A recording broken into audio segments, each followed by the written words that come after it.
All right, so let's talk about the bazaar, about trade, about Merchants Guild in Last Epoch. We've been playing this game, you know, since launch. We've been playing with the factions. That gives us a sense. Well, we really haven't messed with the factions until like day 2, right? Like that was when we started playing with the factions. But now we've gotten a chance to really explore it and experiment with it and try to break it. You see, I've got a level 100 character here. So we've been doing quite a bit of shenanigans with it, and I want to give my impressions on where it's at right now. I want to start by saying that I think the overall system is solid and in a pretty good overall state in most ways, but there are a few things that are hindering it. Those things are not difficult to fix. They will just require some tweaking by the devs, by EHG. But I'm going to want to get into some of the things that are a little bit problematic right now and maybe affecting its overall top end potential. The first thing I want to talk about is the rep grind for casuals. So if you don't know much about the trade system in Last Epoch, you have to grind your rep in order to buy items. So you start out at level 1, you can buy anything up to rare. At level 2 or rank 2, you can buy set items. At rank 3, you can buy specific unique items that don't have legendary potential. All the way up to rank 10, where you can buy all legendary items. People actually make legendary items and then sell them to you. You may have noticed that I am level 100, but I am not rank 10.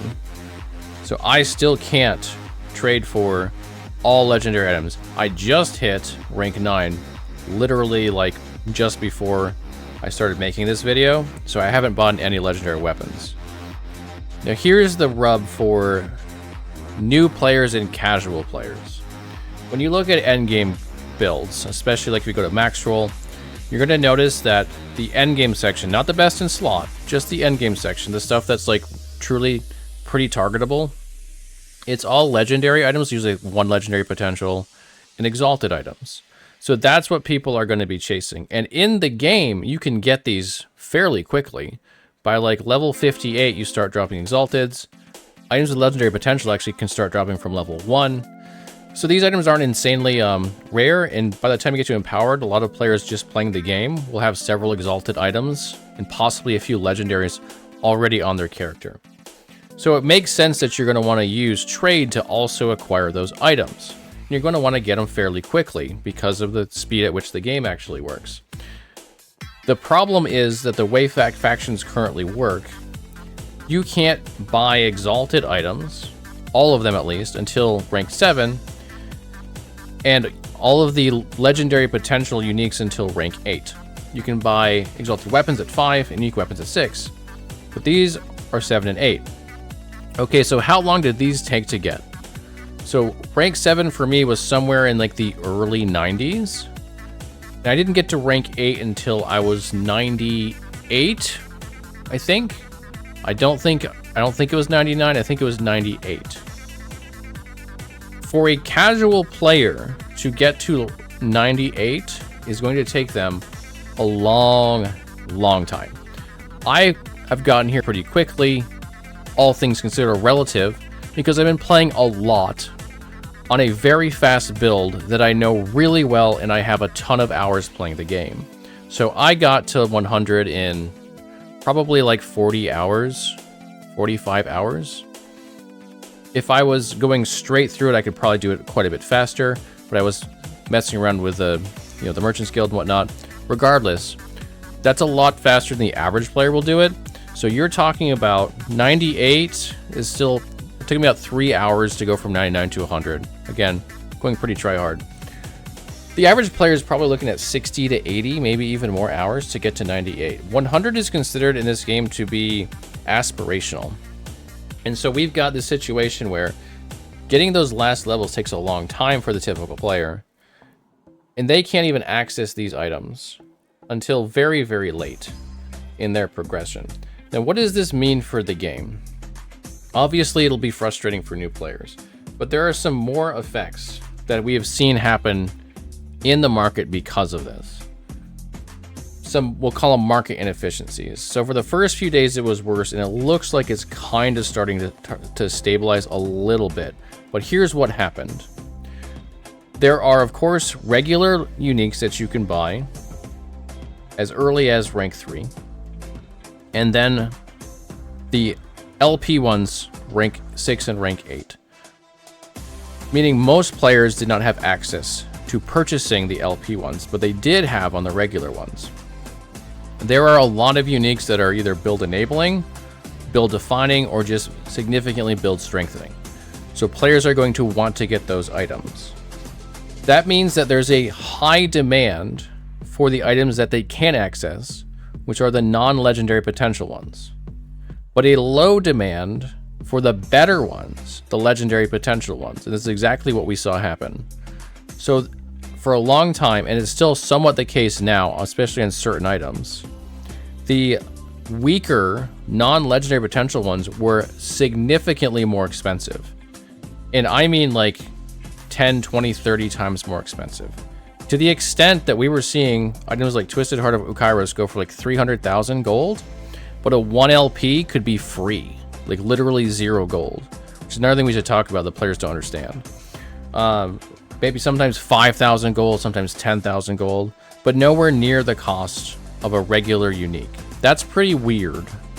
That's unusual for the more valuable thing to be significantly cheaper, because most of the market simply is not allowed to buy that item, and therefore there is no demand for it. Of course, as over time, this is going to shift, but it will still always be the case that there will be fewer players that can access that, assuming that the current reputation grind holds, because most players are not going to get to rank 8. They're just not. Level 98 is very high. The majority of casual players are just not going to see that level, so they'll never get to trade these items. But I think this is a good bit of a problem here.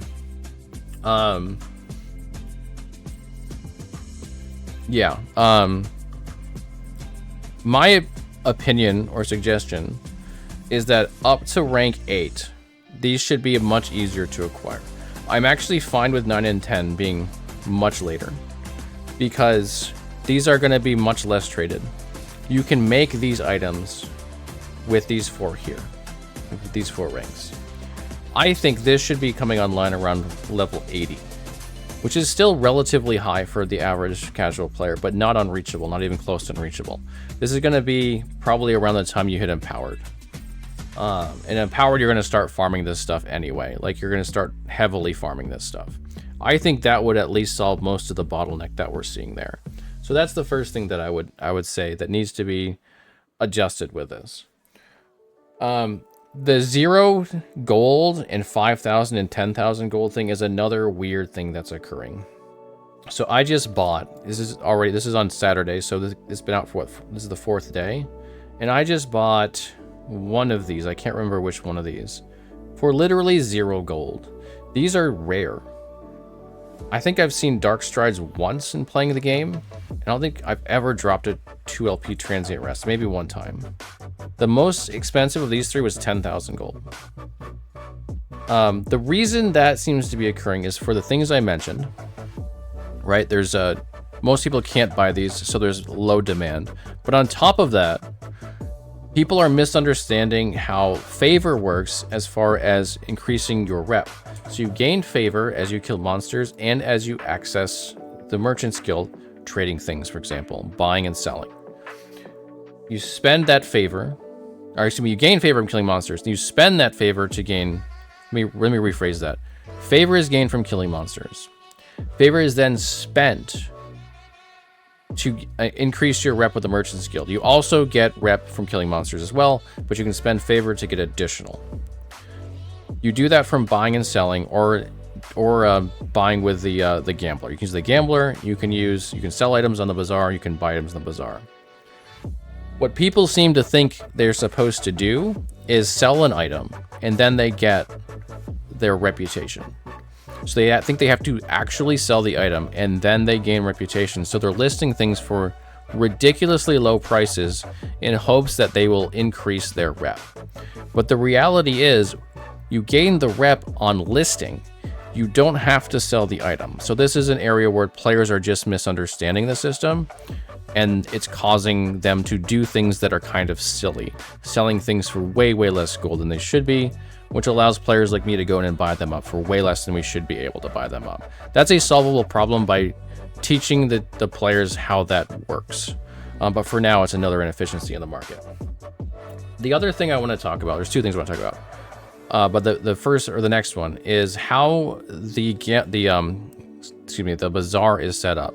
So, you have all of these different NPCs, and they all sell different things. This guy sells axes. This guy sells swords. This guy over here sells boots. That's the only place you can go to buy these items. However, you can sell from anywhere. Like, you can talk to this guy and open your stall, and you can list anything you want to list on here. Put in the gold, and go ahead and sell whatever you want. That sounds all well and good, but there is an issue. I think for buying, there's no problem here. It's not that hard if you're going to go in here and look for a pair of gloves to just go to the glove vendor. Even if you want to buy 3 or 4 things at once, it's not going to take you very long. However, if you're like me and you've been hoarding 10 stash tabs of stuff to sell all at once because that's more efficient, also because the market is wonky and I don't want to sell all of this stuff at a ridiculous discount when I know it's worth more than that. But if you're going to go in here and do 10 stash tabs, or it's actually like 8 stash tabs, whatever it is, however many stash tabs are in here, it's going to be a pain because you need to check and see what these things are kind of worth. You're not going to just go throw in a number and it's like hope. So let's say you want to sell an axe and you want to sell a staff and you want to sell a relic.